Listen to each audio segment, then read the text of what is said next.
Hi, I'm State Representative Tom Sannicandro, and I am here today with Jason Lewis, who is the Vice Chair of Public Health.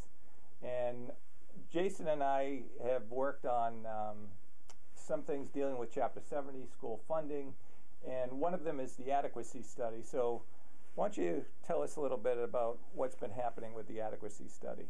Well, thank you, Tom, for having me joining you today, and you've been such a great ally in this battle to reform our Chapter 70 formula so that all of our public schools receive fair and adequate funding. I can't imagine anything that's more important than our kids getting a good education.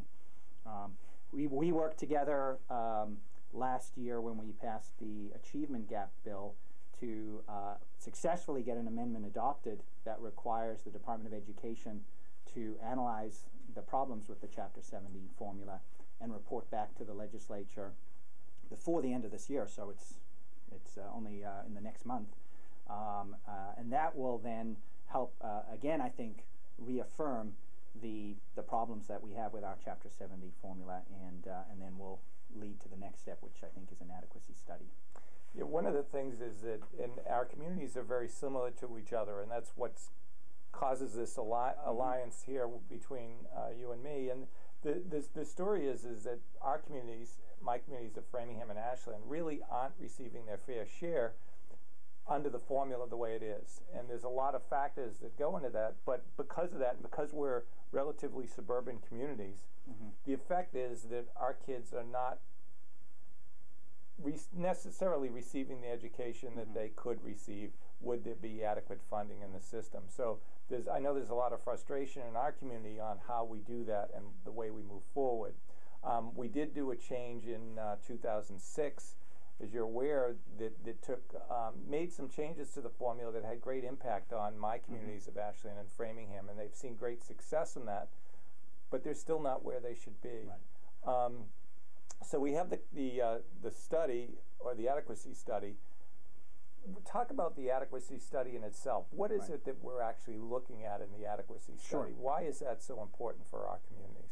Well, the reason it's so important is that the Chapter 70 formula, which determines how we fund our public schools in the Commonwealth, was put in place in 1993 when we passed the major education reform. And it made a lot of sense at that time. We were basically ahead of any other state in having a very forward-looking way of funding our schools. So the way the formula works, just a quick 10-second review, is it first calculates a foundation budget, which is the amount of money that each school district needs to educate its student population. And it takes into consideration the percentage of students that are low income or special needs or English language learners and so forth.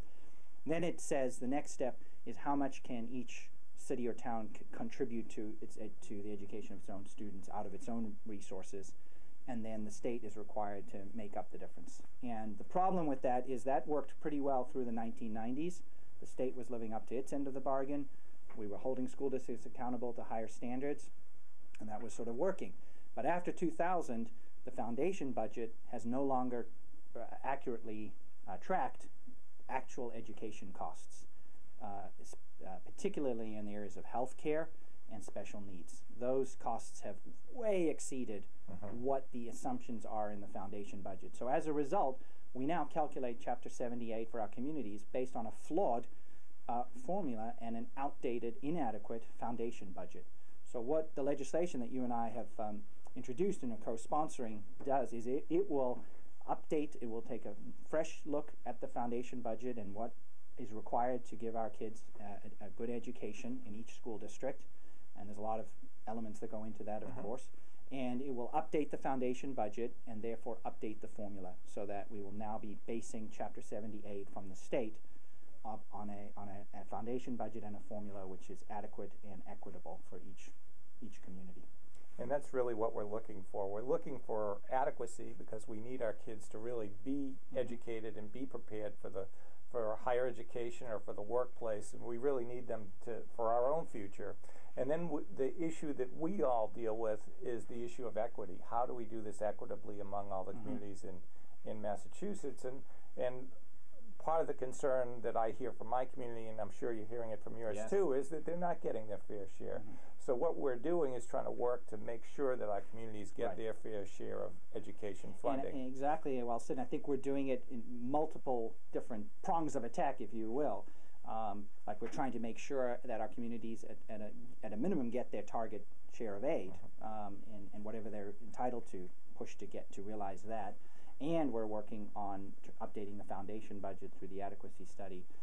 So I think we're taking multiple approaches to trying to correct the formula and ultimately just get the adequate and fair funding for public schools. Great, thank you. So again, I'm Tom Sannicandro, representative for Framingham and Ashland, and I've been joined today by Representative Jason Lewis. Thank you, Jason. Thank you, Tom. Thank you for your leadership on this issue. Thank you.